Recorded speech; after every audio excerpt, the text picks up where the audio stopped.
Ang kaharian ng England ay puno ng karangalan.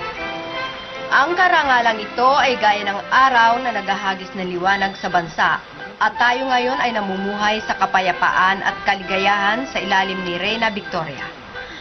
At ito ay dahil ang ating mga ninuno ay matapang at magiting na nakipaglaban, iyon ang kanilang tagumpay. Ang karangalan at ang kagitingan. Tama. Gaya na makikita mo, ang ating British Empire ay napaliligiran ng malawak na dagat. At ang ating mga ninuno ay nagpunta sa laot para makipaglaban sa ating mga kaaway. At sila'y nanakop ng ibang bansa. Kapag ang isang barko ay nasa laot, tulad rin yun ng isang daang sangay ng isang malakas na laot. At kung sila ay mamalakit, makakatak ang mga marino sa malalim ng fb.com/olamat.nbkira. Terrible ang mapunta sa laot noong unang panahon. Pero ang tatapang ng mga marino noon.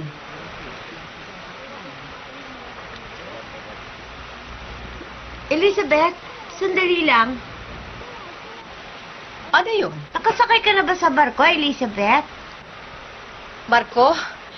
Hindi pa nga eh. Pero kung naging lalaki lang sana ako, Master Cedric, ay naging isang marino na sana ako ngayon. Wow! Matapang ka pala, no, Elizabeth? Salamat. Ako, nakasakay na ako sa vapor. Nung pumunta ako dito sa England mula sa Amerika, 11 araw ay tinagal na aming biyahe. Enjoy na enjoy nga ako eh. Saka alam mo, yung mga tao sa barko, pula at puting bandila ang ginagamit para mag-usap. Ang ibig sabihin nito ay letter Y. Letter Y. Ito naman ay ang letter Z. Letter Z. O sige, ulitin natin. Ay, sir. A. Ang tawag doon ay flag signal. Yun ang paraan nila para makapag-usap sa isa't isa kahit na nasa magkaiba silang barko. Flag signals. Oo, at may isang tao nakapaglaban doon sa mga bandido. Bandido? Oo, Jerry ang kanyang pangalan. Napatunggan ni Jerry ang 30 bandido. Ang lakas-lakas talaga ni Jerry.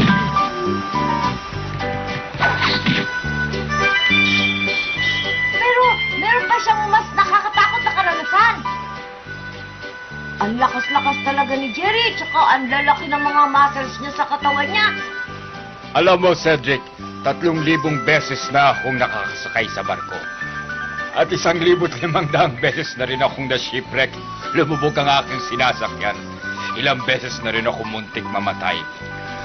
At alam mo ba na itong anit ko, maraming beses na itong inahit ng mga kalaban naming Indian sa... Kaya alam kong matapang si Jerry. Biruin mo 15 beses na siyang naalisan ng anit. Kaya siya kalbo eh.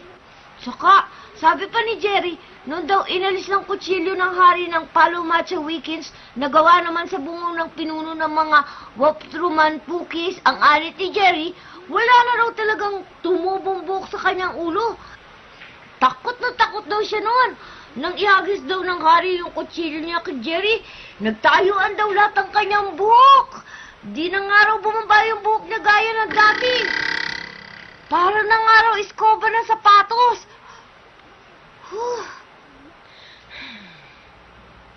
Pero minsan, ayoko maniwala sa kwento ni Jerry eh. Naisip ko na baka hindi lang 15 beses siyang naalisan ng anit. Baka sa sobrang dami, baka nakalimutan niya kung ilan talagang beses nangyari yun sa ulo niya.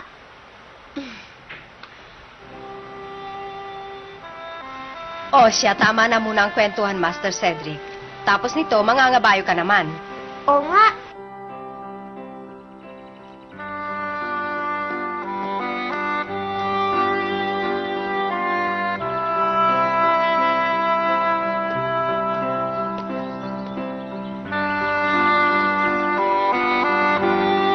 Ganyan nga, Master Cedric.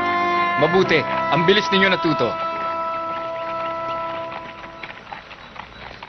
Mahal na Konde, maawa kayo kay Higgins na nakatira sa Edge Farm. Si Newick na ang humahawak ng kasong yan. Wala na akong pakialam. Doon, sa kanya ka na makipag-usap, Father Mordaunt.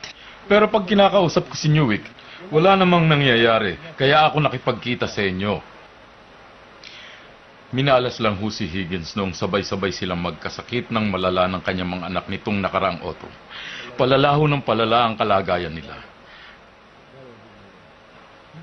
Gaya ho ngayon, hindi siya makabayad ng buwis at upa sa inyo. Ang sabi ni Newick sa kanya ay kung hindi siya makakabayad ay lumayas na lang siya dun sa kanyang tinitirhan. Kawawa naman ho sila kung mangyayari yun. Pero kung maaawa kayo at bibigyan niyo pa sila ng kaunting panahon, mababayaran naman ho niya ang buwis at upa sa inyo. Huwag mo na silang ipagtanggol, Father Mordant. Puro sila mga magnanakaw. Hindi po, hindi naman ho sinabi ni Higgins na patawarin niyo siya. Ang hinihiling lang po niya ay bigyan niyo siya ng panahon para gumaling at makapagtrabaho uli. Maawa na... Tama na! Mahal na Konde.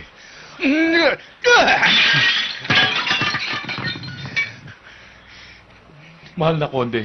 Nagsasayang ka lamang ng pagod sa pagpunta rito, Father Mordant. Umalis ka na! Tuloy! Mahal na Konde, may naririnig akong kalabog. Aalis na si Reverend Mordant. Opo.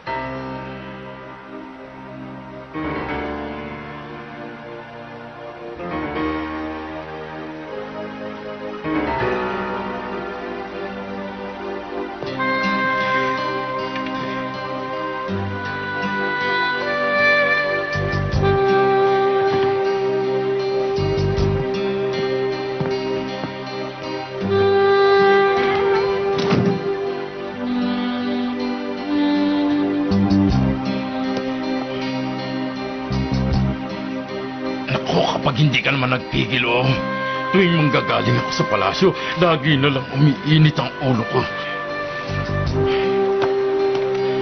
Kasalanan nito ng salbahing konding yun. Kung hindi lang ako pare, matagal ko na siyang nagisa na silya. Teka, ano ba itong sinasabi ko? Ako'y isang alagad ng Diyos. Panginoon, patawarin mo po ako. Reverend Mordant! Nako, kayo pala, Master Cedric. Kumusta po kayo, Reverend Mordant? Mabuti naman ho. Oras na ba para sa inyong isayo? Oo, mas magaling na nga ho ako ngayon eh. Mabuti naman ho. Mabuti naman. Wilkins, talagan mo ang tali at gusto ko mga bayong nag-iisa. Pero sir, Sige na, Wilkins. Master Cedric, huwag niyong kalilimutan ang mga itinuro ko sa inyo. At alalahanin niyong mag-iingat kayo ng husto. Oo, Mabuti. Kung ganoon, Wilkins, pakawalan mo na mga kabayo. oho sir.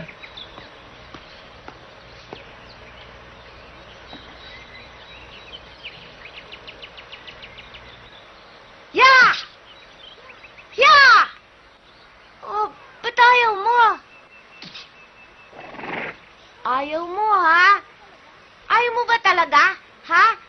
Ya! Ya!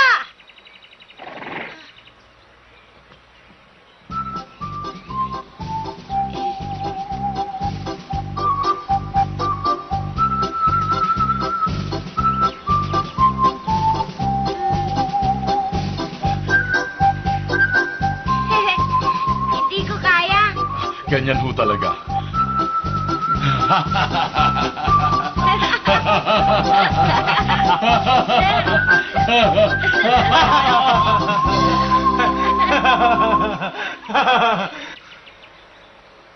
Pasensya na po kayo, Father.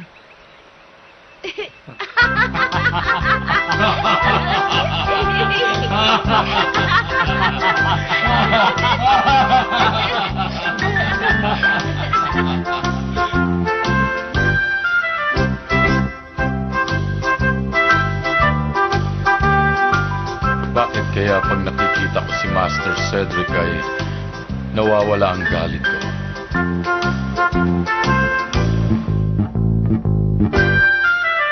HD encode by Carlalo 16.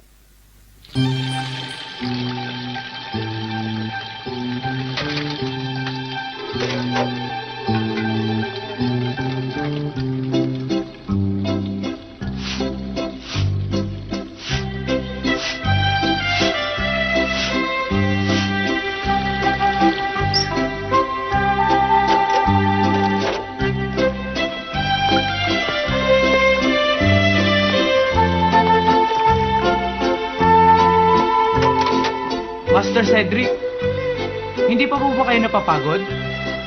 Hindi pa ho, Mr. Wilkins. Ako na ho ang bahala dyan at ako na rin ho maglilinis, Master Cedric. O sige, medyo pagod na nga ako. Thank you. Basta ho kayo.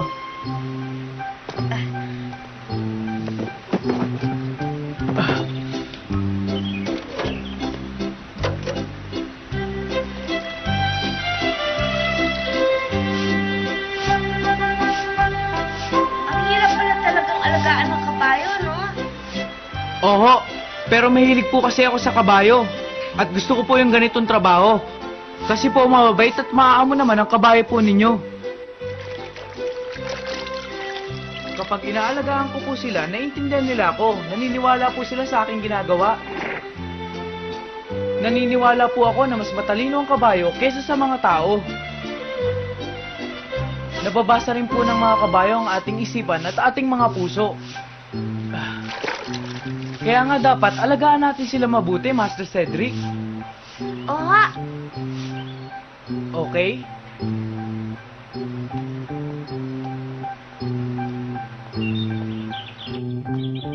Jane! Jane! Saan ka pupunta?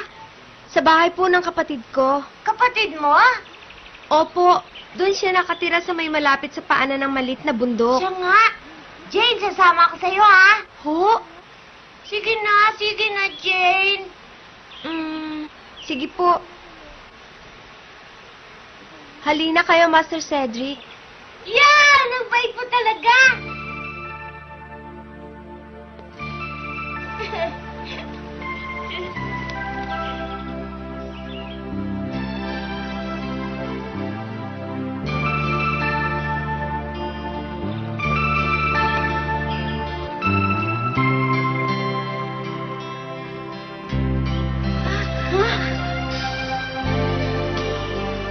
Wow!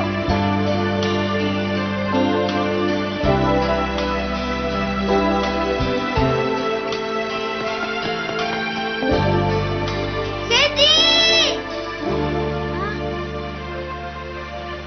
Ha? Ha? Sadie!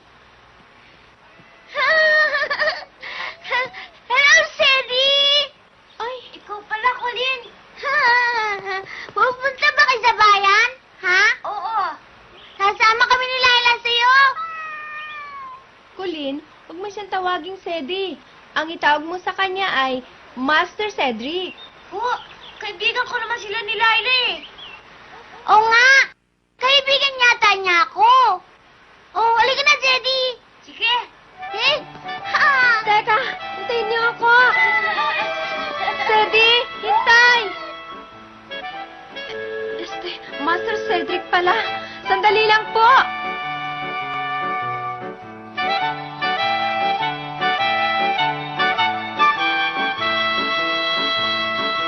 Ay, ang bango. Oo nga, ano? Sa kapatid ko, ang panaderyang yan. Nandito na ako. Jane! Ay, ate. May mga dala akong bisita dito. Bisita? Bakit? Bibili ba sila ng tinapay?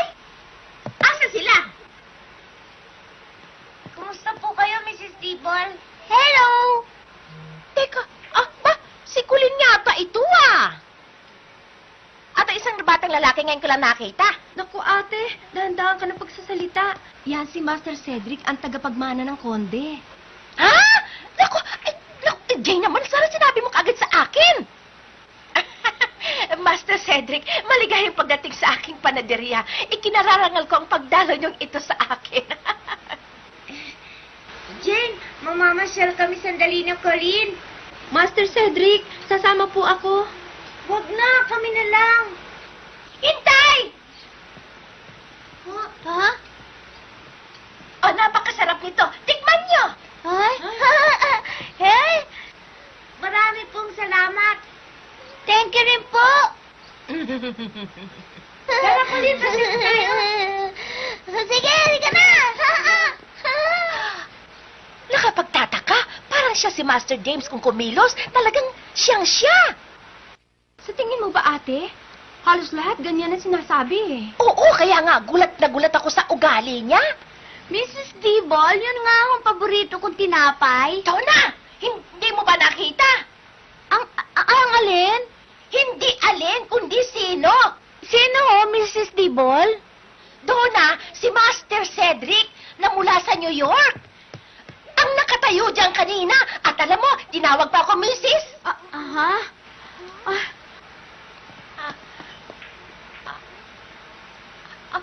Ayun! Tingnan mo! Kasama niya si Colleen! Bakit siya narito? Anong ginagawa niya dito? Napili si Jay na kanyang maging utusan. Tuwang-tuwa nga ako eh. Oo, Donna. Nakakatuwa nga si Master Cedric eh. At ang gwapo-gwapo pa. Tuwang-tuwa talaga ako sa kanya. Oh, diba apo siya ng mahal na konde? Para namang hindi nyo kilalang mahal na konde. Pusahan tayo pag nagtagal, masama din ang ugali niya. Oo nga, posible nga. Ano ka ba naman ate? Ba't nyo ginaganan si Master Cedric? Ang sama naman ang iniisip nyo?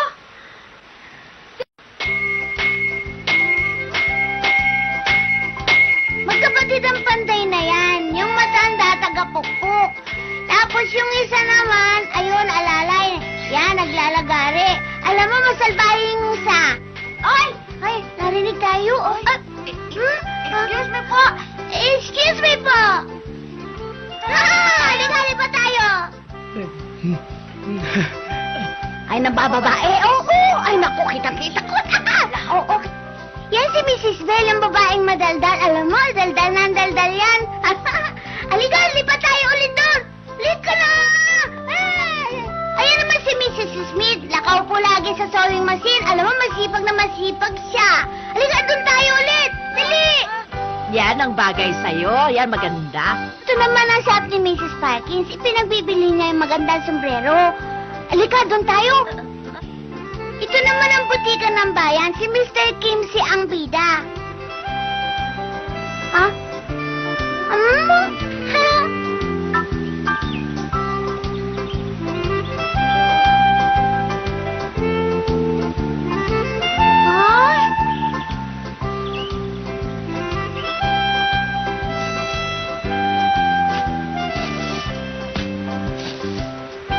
Peter! Peter! Uy, Colleen! Sino yan? Ngayon ko lang nakita yan ah. Sino ba siya? Ito ang kapatid ko si Sedi. Ha? Kailan ka pa nagkaroon ng kapatid, ha? Matagal na. Kumusta ka? Ako si Sedi. Okay lang, ako naman si Peter. Kaibigan ni Colleen. Ano yung ginagawa mo? Ano pa? Di nag-uukay. Noy? Oy! Tignan niyo ito. Huh? Ha? Ay! Oh, ito!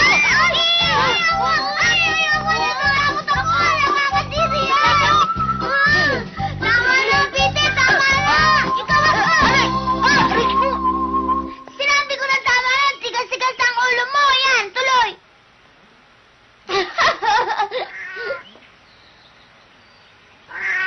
Hoy! Alis dyan! Huh? Ay! Mangingisda ka ba?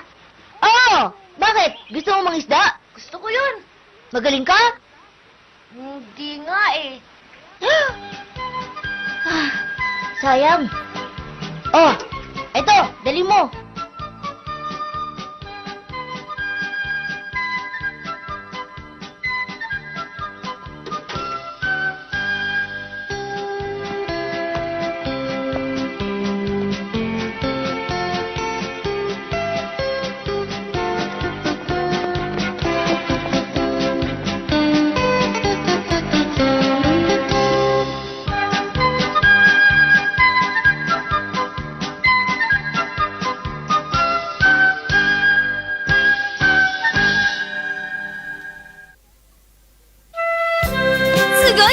ピーターって釣りの天才だね。入れ食いは分かったけど、アタボーって何？次回、美味しい釣り名人の贈り物、お楽しみに。